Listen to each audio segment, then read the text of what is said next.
Monsieur Boudreau, on a devant nous la compétence professionnelle numéro un, la première compétence du référentiel des compétences des enseignants au Québec. Euh, J'aimerais qu'on la lise ensemble, puis qu'on essaye. J'aimerais en fait vous entendre sur cette compétence-là, puis voir quel sens vous y donnez dans votre travail. Je sais que vous travaillez surtout en formation professionnelle. Donc, je vous laisse la décortiquer, s'il vous plaît. Très bien. Donc, ce que l'on lit, c'est la compétence 1, c'est d'agir en tant que professionnel, héritier, critique et interprète d'objets de savoir et de culture dans l'exercice de ses fonctions. L'une des caractéristiques en formation professionnelle, c'est que la personne que l'on engage se doit d'avoir une expérience, une expertise dans l'activité professionnelle qu'elle va enseigner. Euh, le fait d'avoir travaillé pendant un certain nombre d'années dans un milieu de travail fait en sorte que c'est ce qu'on appelle l'héritage. Il amène cet héritage-là dans son milieu d'enseignement et de par son expertise, il va placer un regard critique sur cette expérience-là pour dire qu'est-ce qui est pertinent, qu'est-ce qui ne l'est pas. Et il devra l'interpréter pour la rendre accessible aux étudiants. Ça veut dire une chose, c'est que l'une des réalités de la formation professionnelle, c'est que tout n'est pas inscrit dans un programme. Le programme, il est le reflet d'une analyse de situation de travail. Le programme indique quoi faire apprendre, mais ou encore quelle tâche faire réaliser pour manifester une compétence, mais comment faire le travail, c'est l'enseignant qui en est porteur.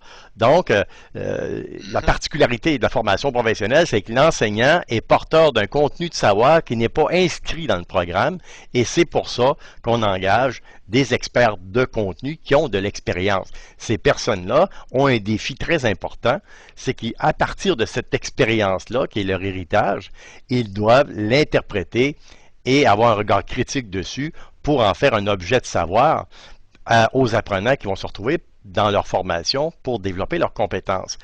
Également, il y a le volet culturel.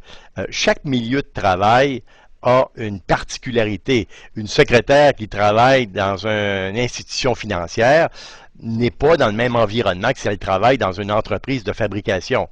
Un usineur qui travaille chez Bombardier n'a pas le même milieu de travail que s'il travaille dans une machine shop. Travailler chez Toyota, c'est pas travailler chez Ford. C'est sans dire qu'un est meilleur ou pire que l'autre. L'idée, c'est que chaque milieu de travail a La sa culture est culture. différente. Voilà. Et une culture est souvent associée au langage. Vous voyez que tout se tient dans cette compétence-là. C'est que le langage est créé par la culture des organisations qui lui sont propres. Et ce langage-là permet d'interpréter et de traduire l'objet de savoir. Donc, et c'est pour ça qu'on prend un expert de contenu qui, lui, son travail, c'est à partir de la culture et du savoir de l'organisation, de le transformer de telle sorte qu'il soit accessible à l'apprenant lors de la formation. Donc, on l'a mis comme étant la compétence numéro un, mais elle est l'assise de l'ensemble des autres compétences et elle n'est pas anodine en soi. Elle est là mise stratégiquement pour dire le contenu de la formation, l'enseignant en est porteur, le programme en est porteur également, et c'est l'assemblage des deux qui va permettre à l'apprenant de développer sa compétence. Bon, en plus de m'éclairer moi, j'espère que ça va éclairer d'autres gens. Merci beaucoup, Monsieur Boudreau. Ça va?